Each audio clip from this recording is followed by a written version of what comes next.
Hi everyone, my name is Catherine Poll. I'm a nutritionist and health coach. And today I want to share with you my top 4 tips for starting your day right. Now, I don't know about you, but certainly for me and for many of my clients, we find it easier to kind of start the day well and continue that momentum and kind of positivity forwards than to kind of start the day on a bit of a slump and then already have to kind of crawl back up the hill at the off. So for me, it's really, really important to kind of start my day as well as I possibly can. It doesn't have to be complicated, time consuming, difficult. I think, we'd all love a nice hour-long meditation gong bath on a tropical island with some freshly squeezed juice. Can't have that. But my tips are really, really simple to do and shouldn't take you more than 10-15 minutes. Okay, so the first tip is all about this little gadget, your telephone. I'm not a fan of having electronics in the bedroom at all, but I know quite a lot of people are using them for their alarm clocks, and so they're there beside the bed.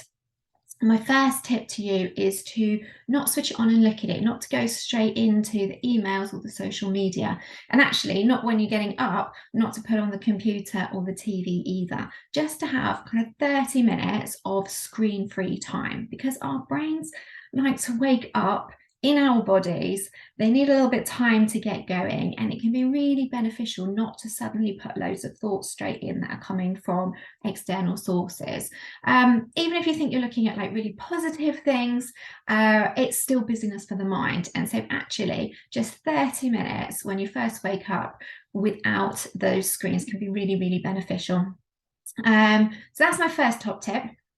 My second tip is all about hydration. So instead of looking on your phone first thing in the morning, my tip is to get up, go downstairs or to the kitchen, get a glass of water and drink it. Okay, it's like a 30-second job. When we've been sleeping all night and not been drinking any fluids, we are waking up a little bit dehydrated. And water is really important for so many biochemical processes that happen in the body. And it's really important for, just generating energy. So that's tip number 2, is to have a glass of water as the first thing you do. Tip number 3 is another kind of lifestyle thing, and that is to get sunlight on you kind of as soon as you possibly can in the mornings. So that again doesn't need to be something complicated. It's just a case of getting that natural daylight. So it doesn't even need to be sunny, just the natural daylight coming from the cloud onto your skin, into your eyes, kind of as soon as you can in the morning, because that signals to the body that it's time to wake up. The day has started, and it starts those kind of waking hormones. It has kind of a double beneficial effect as well, because it sets our circadian rhythm, our kind of body clock for the day. And it actually helps then when it's time to go to sleep in the evenings. So helping to tell the body, what time of the day is it and what should we be doing? So again, really contributing to energy levels.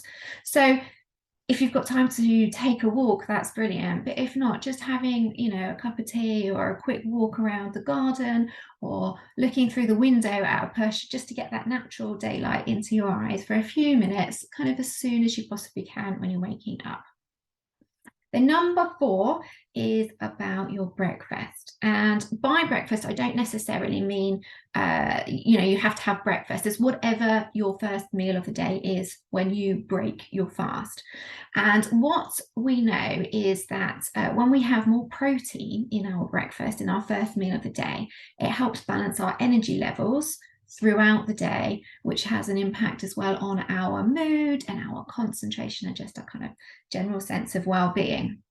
And so thinking about having protein in your breakfast. Now, breakfasts have got a little bit kind of carby. Carbohydrates are great. We're not dissing the carbohydrates entirely. But meals like cereal and toast can be just really heavy on the carbohydrates and extremely light on the protein.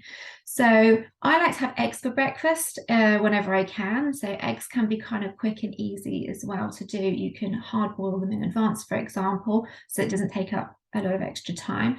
Or you might have something like fish, some smoked salmon, or I'm a big fan of tinned mackerel in tomato sauce. Put that on a piece of toast. Makes a lovely, nice, higher protein breakfast.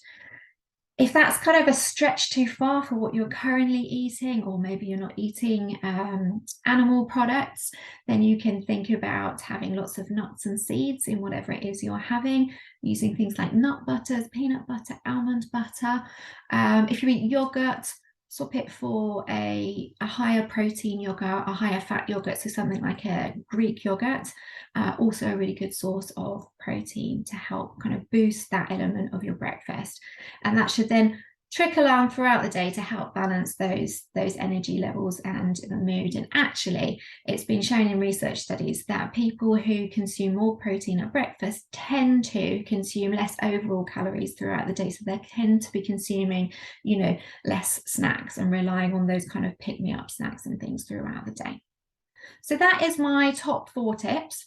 Number 1, ditch the screens for half an hour. Number 2, have a really simple, cheap, free glass of water. Number 3, get some sunlight on your skin, in your eyes as soon as you can. And number 4, think about where the protein is coming from in your breakfast and make sure that you add some in there. I hope that's helpful. My challenge then for you is to go out and just do this for a week, for 7 days, and then let me know what you think. You could comment here, pop it on my social media. Really, really interested to see how you get on, how you feel, how you experience this in terms of hopefully a more positive start to the day, an easier momentum to carry through, better energy, better concentration, and an improved mood. So give it a go. Let me know what you think.